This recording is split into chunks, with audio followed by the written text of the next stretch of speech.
Hallelujah.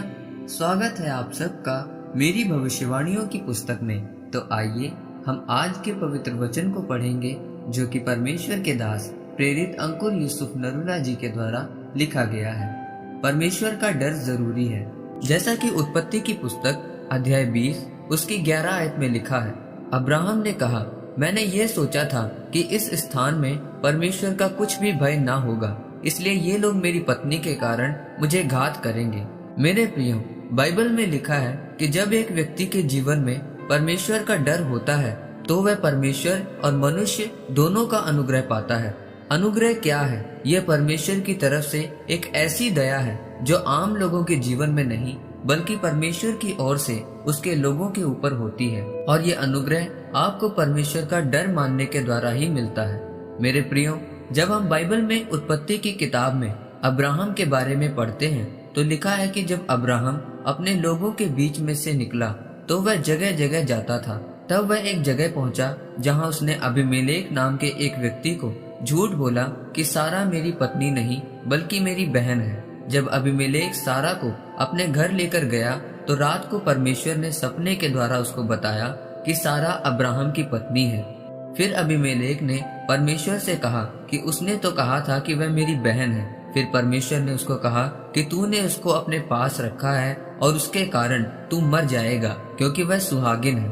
लेकिन परमेश्वर को यह भी पता था कि अबीमेलेक के अंदर उसका डर है, और इसलिए परमेश्वर ने उसको रोक कर रखा था कि वह सारा को न छुए और उसके विरुद्ध पाप न करे। परमेश्वर ने उसको कहा कि तू अब्राहम को उसकी पत्नी लौटा दे और तब वह तेरे लिए प्रार्थना करेगा ताकि तेरे राज्य की सभी औरतें गर्भवती हों।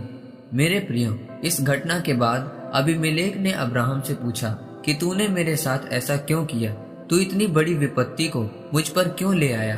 तब अब्राहम ने कहा कि मैंने सोचा कि इस जगह पर परमेश्वर का डर नहीं होगा, लेकिन वहाँ पर परमेश्वर का डर था। तभी अबीमेलेक ने उसकी पत्नी को नहीं छुआ।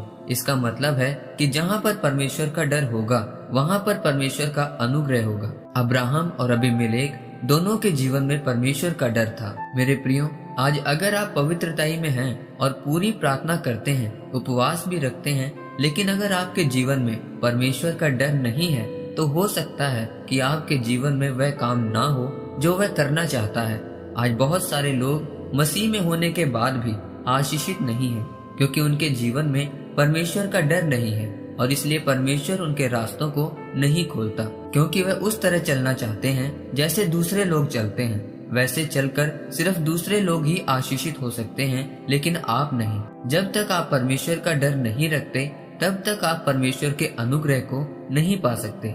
अगर यूसुफ के जीवन में परमेश्वर का भय ना होता और वह मौका मिलने पर पाप कर लेता तो वह कभी भी ऊंचा होकर प्रधानमंत्री ना बनता। इसलिए मेरे प्रियो, हमेशा परमेश्वर का भय माने, क्योंकि जब आप परमेश्वर का डर मानेंगे तो परमेश्वर का अनुग्रह आप पर आएगा और परमेश्वर आपके जीवन में मददगारों को भेजेगा। आमीन। आइए परमेश्वर के दास के द्वारा लिखे गए इस अंगीकार को आप मेरे साथ एक मन होकर करें। सर्वशक्तिमान परमेश्वर, इस वचन के लिए मैं आपका धन्यवाद करता हूँ। परमेश्वर, मैं अंगीकार करता हूँ कि मैं हमेशा आपके डर को मानूंगा ताकि आपका अनुग्रह हमेशा मेरे ऊपर बना रहे। प्रभु यीशु मसीह के नाम में आमीन। परमेश्वर आप सबको आज के वचन के ऊपर मनन करने के द्वारा आशीषित करे। आमीन।